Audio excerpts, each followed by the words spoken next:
Today I am solving this math problem 6 divided by 2 bracket 2 plus 1.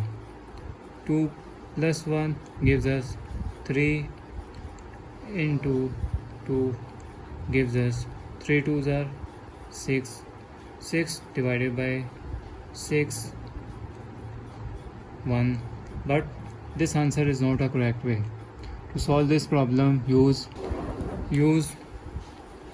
B O D M A S rule.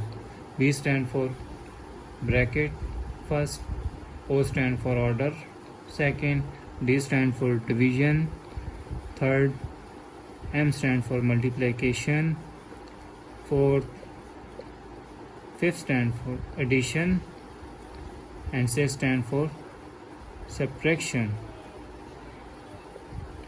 So first of all, bracket, first priority of the bracket. 2 plus 1 gives us 3 into 2 divided by 6. So our second priority is division.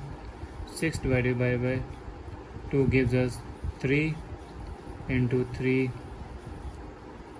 and lastly multiplication. 3 into 3 gives us 9. Answer.